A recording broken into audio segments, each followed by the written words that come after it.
What's going on, guys? The Comics Kid 2099 here. Welcome to day 364 of the 365-day graphic novel review challenge. Today, I want to talk to you about Earth 2 Society Volume 3, A Whole New World. This picks up with some of the subplots that were introduced in Volume 2. This continues Dan Abnett's run on this series. And at the end of Volume 2, slight spoilers for that book if you haven't read it, the Ultra Humanite is revealed to be living on this new world that the survivors from Earth 2 are now colonizing. And basically, he wants to take this plot MacGuffin that Fury has that she used to resurrect the deceased Amazonians. And he wants to use this device to resurrect the old Earth 2 that is now gone.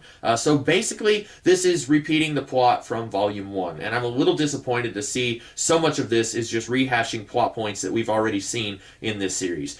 This is taking yet another plot MacGuffin that has the ability to resurrect the old world, and then you've got characters arguing about the merits of using this plot MacGuffin. Fury doesn't think that they should use it, even though she's already used it once to resurrect the dead Amazonians, and then the other characters, they're saying, well, if there's a chance that it can bring back our old world, why don't we do it? Because we're living on a world that doesn't have any natural resources at all. So I feel like this is basically just kind of going down the same road that we've seen before. It's better written than Volume 1 was of this series because when it gets down to it, Dan Abnett is a better writer than Daniel H. Wilson, but he's copying a poor writer, so it's ultimately not very well written. I've seen Dan Abnett do better writing than this before. I feel like he's copying off somebody who's not very good in the first place. I think that he could have done something better than what he did here. Also, I'm a little bit confused about the Ultra Humanite and where he came from. I know that this series takes place after Convergence, where many different versions of many different characters all met each other, and I know the Ultra Humanite existed on the main DC universe, or I'm 99% sure that he did after New 52. He might not have after New 52, but this looks like the post-crisis pre-New 52 Ultra Humanite, so maybe it's that version of the Ultra Humanite, and somehow he was brought to this world after Convergence. All these characters seem to recognize him, and I don't understand how,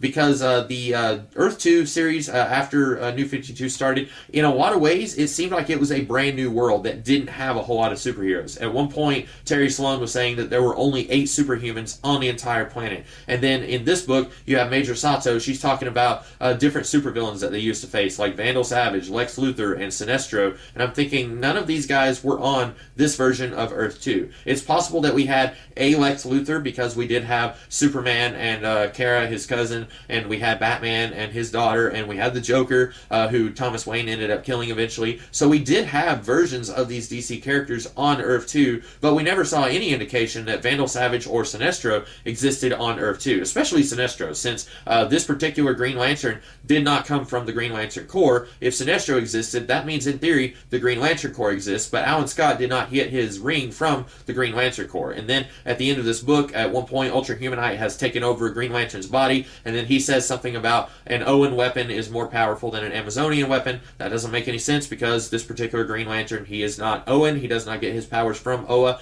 So at times, I feel like Dan Abnett isn't as familiar with this version of Earth 2 as he should be. I don't know if he's just familiar with the stuff since Earth 2 Society started, or if he did any homework beyond this particular series, but it's a little frustrating when this is such a new world, no pun intended with this, a whole new world.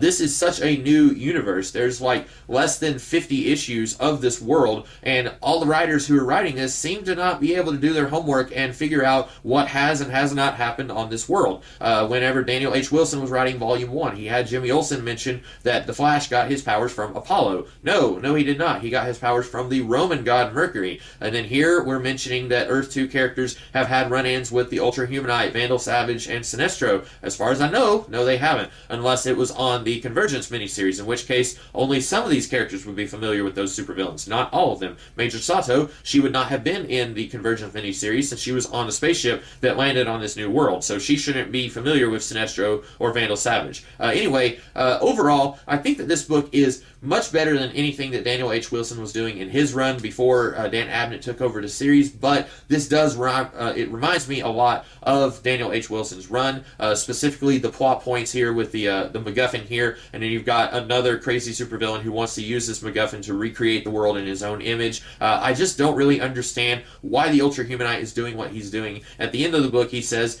you guys were really terrible at building building a new world. You should have left it to someone who's actually capable of doing that. Okay, he wants to recreate the world, but then he has his minions start destroying this world. Why? If you can use the Pandora MacGuffin thing to recreate the world, why do your minions need to destroy this building and kill a whole bunch of people? I feel like this just evolves into a big superhero, supervillain slugfest because that's what's expected in a superhero comic. If the Ultra Humanite really wants to recreate this world, there's no reason that he couldn't just ally himself with these guys and help them turn this world into a better world.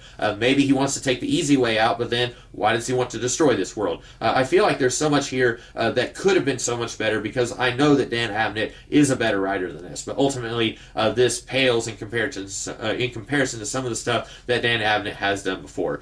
So anyway, those are my thoughts on Earth 2 Society Volume 3, A Whole New World. I hope that you guys liked this video, and if you did, be sure to like, share, comment, and subscribe, and I will be back tomorrow with a different video. In the meantime, you guys have a great rest of the day. Catch you later.